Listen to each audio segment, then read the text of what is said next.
Welcome to another episode of the Respect the Path podcast with Michele and Noel. This podcast focuses on women and all things surrounding the realities of womanhood. It is based on sound, compassionate, and tough principles shared in Michele's books and workshops. Michele continually draws from those resources because she feels the urgent need to inform women of the tools she knows that can facilitate recovery from any sorrow. Michele Noel is a seeker of light, and these podcasts are Christian-based. Michele does not believe that Christendom promotes a magic wand to cure all we must experience in mortality, but that we are responsible for how we respond to both light and darkness. Michele believes that many of us do not fully appreciate the innate magnificence within ourselves. She believes that we have the capacity to build joy, better mental and emotional wellness, and physical strength. We just need the tools and the knowledge to uncover those magnificent traits. Michele provides those well-tested tools and insights. The first several episodes will cover important tools vital to women who desire to rise above the horrendous struggles they currently face in these last days. These beginning episodes will be the strong foundation for further topics. So grab your pen and a notebook, keep listening, and we'd love to hear your thoughts in the forum section at michellenoelbooks.com or head on over to Instagram or Facebook to join in.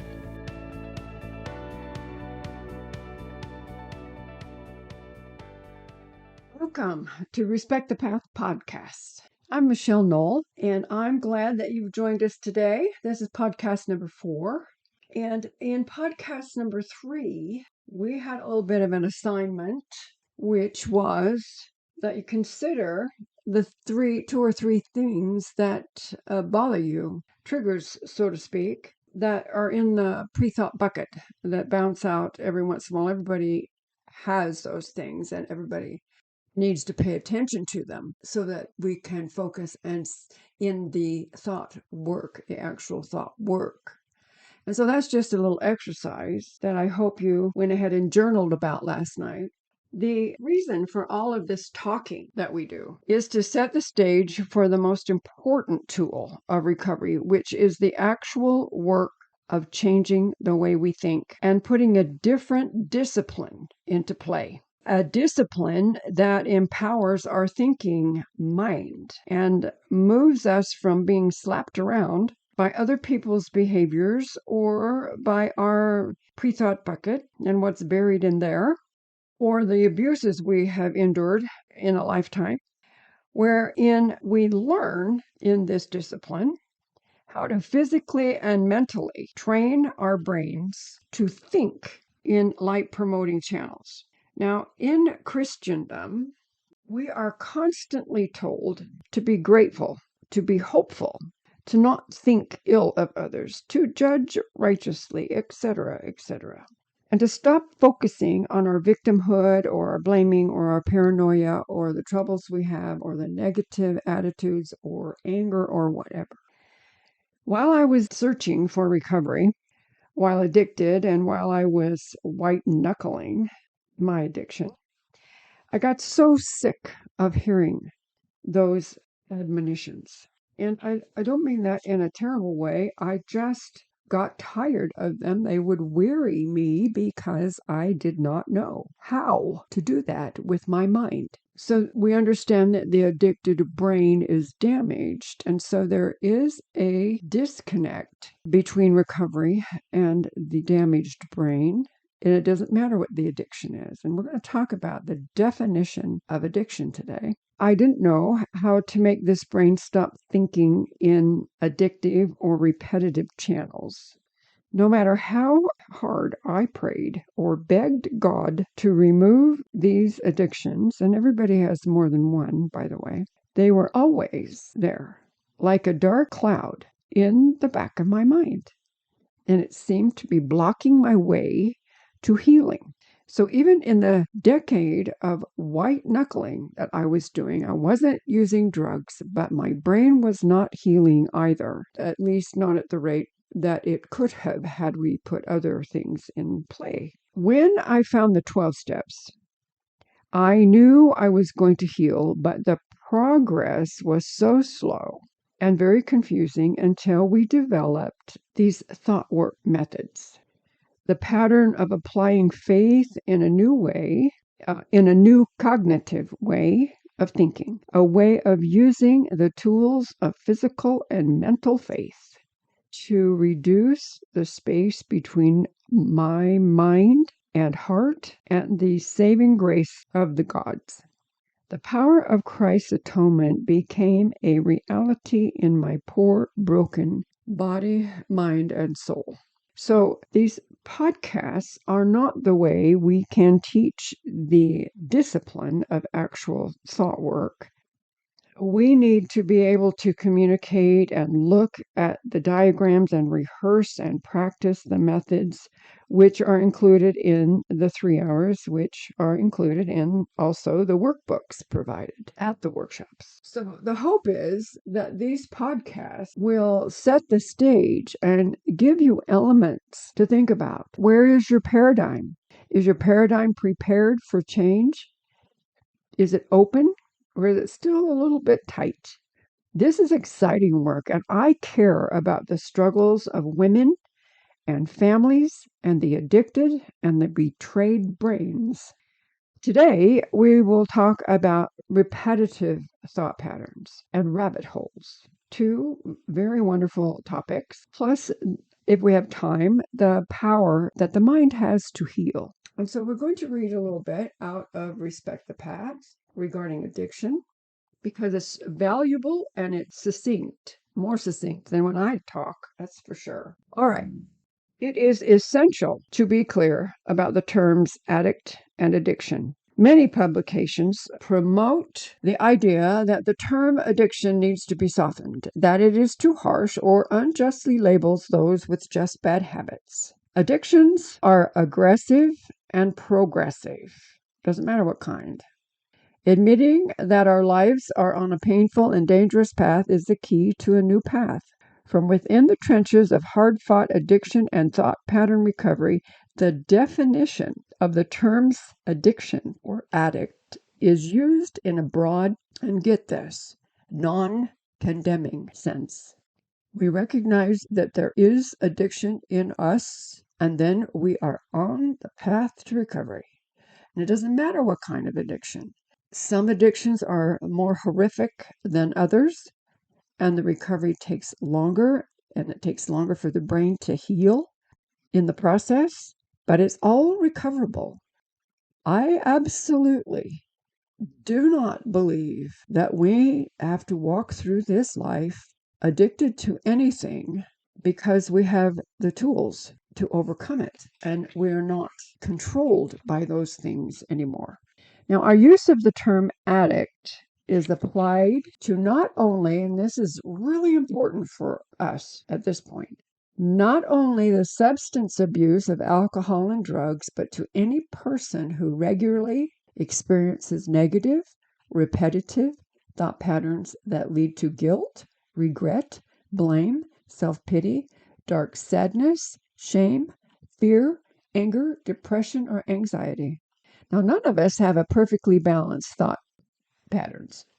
We all have skewed and wonky and distorted thoughts, and we don't need to feel bad about that. That's just mortality. And likewise, all behavioral addicts have repetitive thought patterns. So we go back and forth. All addicts, and I'll try to explain what that means, all addicts have repetitive thought patterns, or they wouldn't be addicted to whatever they feel they need, or the dopamine rush they are looking for. Gambling, overeating, undereating, internet, shopping, gaming, exercising, working, pornography, masturbating, cutting, and abuse, to name a few.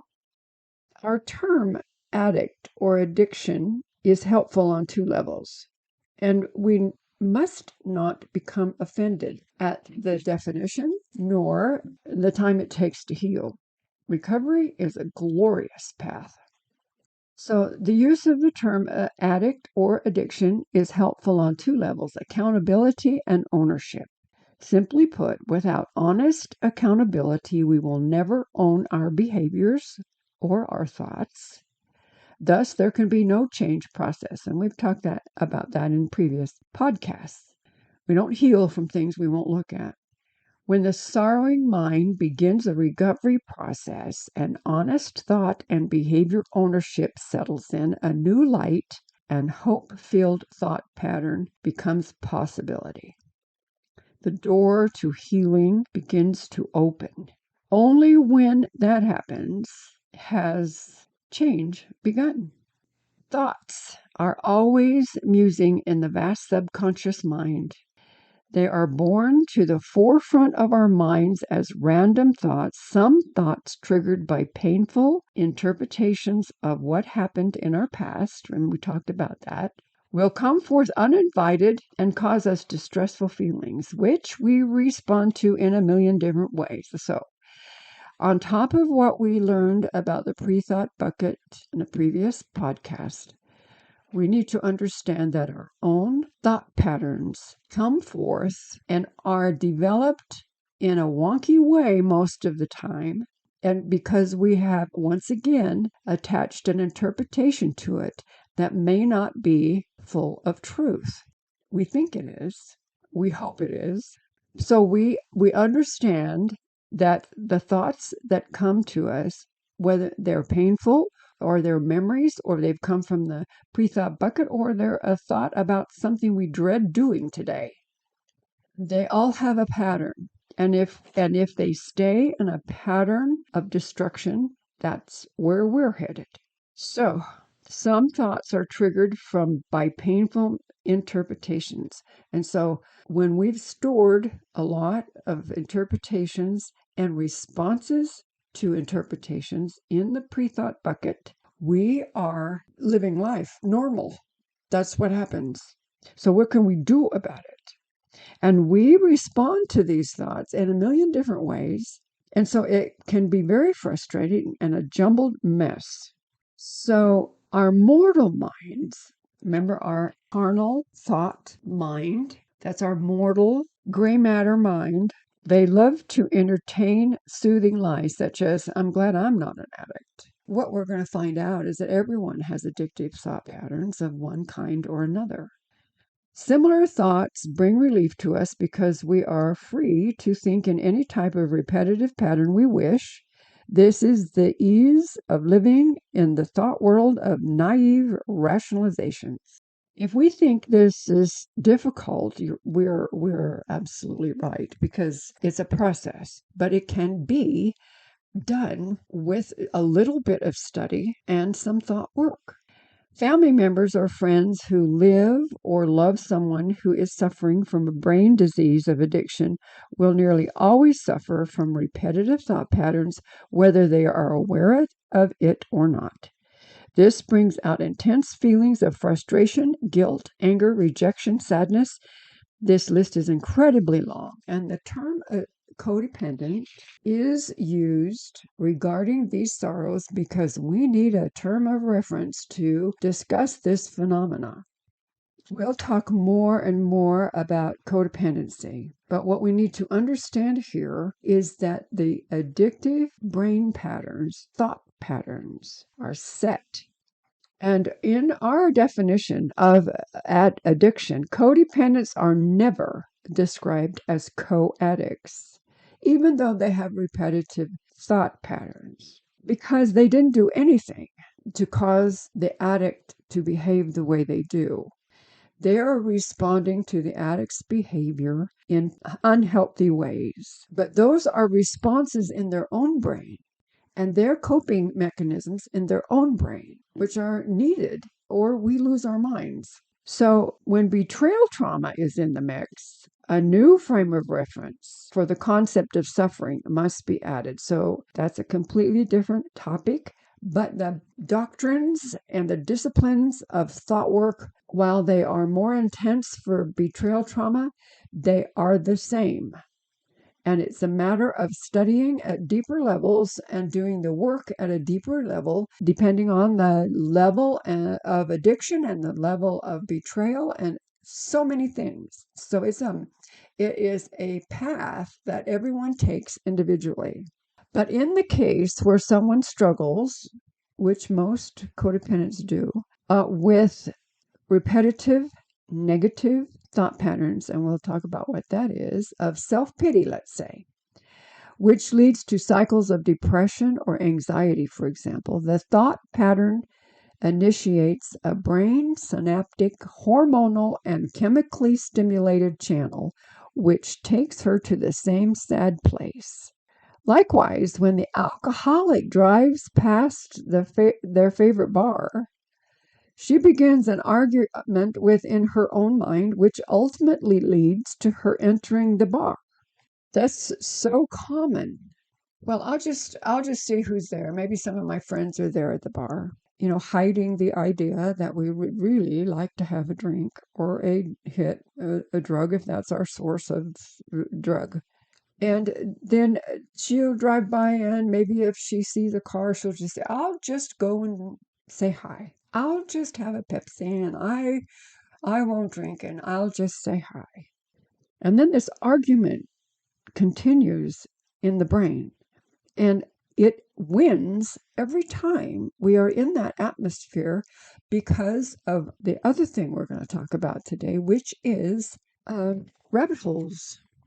Rabbit holes. We coined this in our thought work because, and I'll explain why, because of the rapid descent into addiction, or if the thought pattern has to do with stress and things that trigger depression, then that's where we're going to end up. That's the rabbit hole. And so these rabbit holes are very important, and we start to identify that rabbit hole, and we don't like rabbit holes. And these are the same arguments that an overeater has over her favorite box of fresh cookies, or the bulimic has over her binge and purge addiction. Without the power of recovery tools, she too will succumb to the impulsive, compulsive, misfiring, chemically altered urges and thought patterns. And in the book, Respect the Path, we go into these things kind of thoroughly. But we need to understand on this level, we are talking about dysfunctional thinking patterns and pathways, which become repetitive, meaning they always take the same road in our brains. And science calls them thought worms, and we'll talk more about that in other podcasts, or dopamine ruts. This is a real thing. This is a synaptic-driven, repetitive thought pattern that the brain recognizes and uses over and over again. And so part of addiction, and the reason we fight it so hard on top of the cravings that go on, is this repetitive response in our brains. We need to cut that pathway that we have used successfully so many times and change it. Make that thought go someplace else. And we teach how to do that. And it's fantastic. It's absolutely fantastic. So dysfunctional thinking pathways become as automatic, physical, and desired on usually a subconscious level. We don't get up in the morning and say, I'm going to use a particular synaptic thought pattern, and I'm going to end up in my addiction or 3 days in bed with depression. That's not how it works. So they become as automatic as any crave thinking process experienced by substance or behavioral addicts. We need to understand how powerful the thinking mind is and how it does not let us go. It does not let go of its grip on our mental health. So it is as if the physical synaptic course of the thought carves a path, just like a small stream becomes a large river. With time, this pattern becomes as natural and consistent as breathing. Thought choice is dismissed, and the carnal, thought-addicted mind, or the substance-addicted mind, are both subject to the free fall of a physically damaged brain. When we can wrap our minds around this sort of understanding, it changes everything. When we teach addicts about this particular scenario, They were astonished because they just thought they were fighting this dragon in their head that they couldn't identify. And I know that feeling.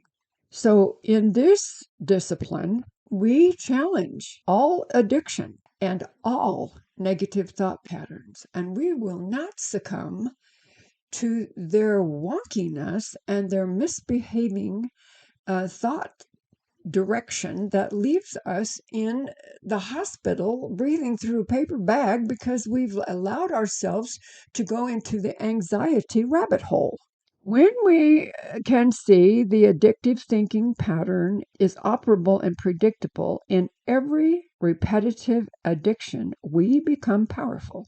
Every addiction carries repetitive thoughts. So the substance and the behavioral, the gambling, the pornography, they have repetitive thought patterns and repetitive behaviors that have carved thought worms or ruts in their brain, and they're real and they're active, and the brain does not like to do something different than go down that automatic thought pattern. That's why the first inkling of a craving will lead any addict down to the rabbit hole of addiction. And they'll pray and they'll beg and they'll jump up and down and they'll take a run, and all those things are good. All of them are helpful. But the actual course of that thought has already taken its place in the brain.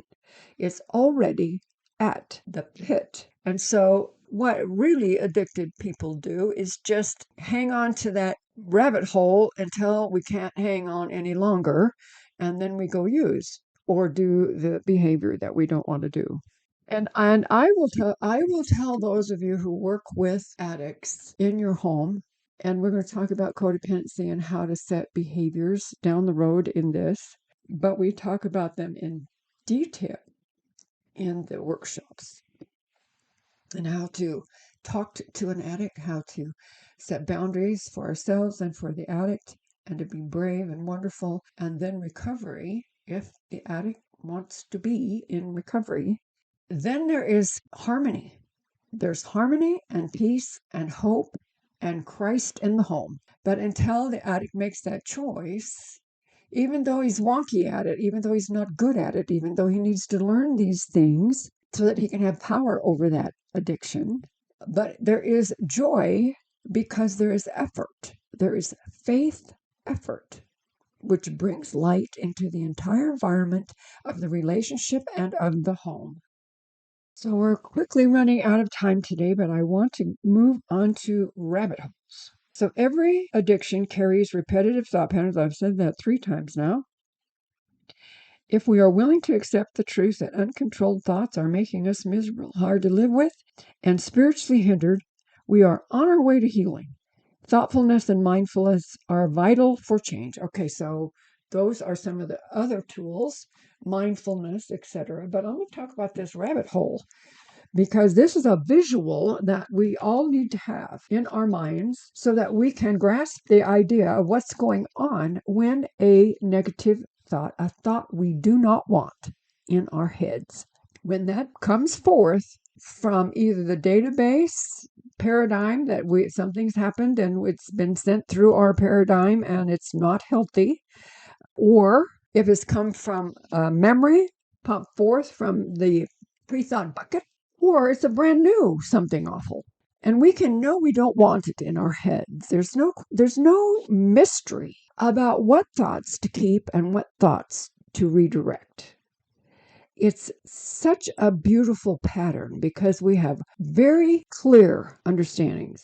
When a thought of any kind, repetitive or not, comes forward to our thinking mind, and they always bring a feeling with them. Most of the time, they are rehearsed feelings if they're repetitive thoughts, and we have allowed and responded to those feelings and those responses. And we can feel ourselves, some part of our body responds. It is an yucky feeling. That's the only way I know how to explain it. It is a negative feeling, a heartache, or a dread, or a feeling of embarrassment, something that comes with the thought or with the trigger, was what we would probably call it. So the thought trigger comes to the mind. And if we don't do something different with that thought trigger and feeling immediately, I mean within milliseconds, then we're going to suffer the downhill roll into the rabbit hole, because the thought is always going to follow the negative synaptic pattern that it is so accustomed to. And if we went into the science of it, we would see that in these repetitive thoughts, where the synapses and the neurons actually fire in between and cause the electrical connection, that there are neuropeptides and neurotransmitters and hormones all doing their job. And they become the connecting. And then on the receiving end of the neuron has been built a cache of these receiving elements, and they're also neurotransmitters and hormones, and they receive the message or the electric impulse, which transfers messages throughout the body, and they build up because they're used so often. So the study of how synaptic work happens and which hormone or neurotransmitter or neuropeptide is in work, we can study it, and it's absolutely intricate and difficult. And it's amazing that we can even walk around on 2 feet because of the number of things that can go wrong. And this, we're just talking about the tiniest part of the human body. It's fantastic. Anyway, so this rabbit hole, we don't want to go into this rabbit hole. It's a rabbit hole of our own repetitive thoughts. And the thing is, we don't know that this is happening until we know that it's happening. I've never been in a counseling session or a 12-step that talks about this stuff. Nobody told me how to do this until my brilliant psych degree husband and I pulled this together with the Lord's help. No one talks about this part because the science is difficult. But if we can speak clearly and boldly about these things, we can cooperate with the healing powers of recovery in the 12 steps. That whole book, Respect the Path, is a companion book for any 12 step. Doesn't matter. The 12 steps are the 12 steps. And God bless Dr. Bill and Bob.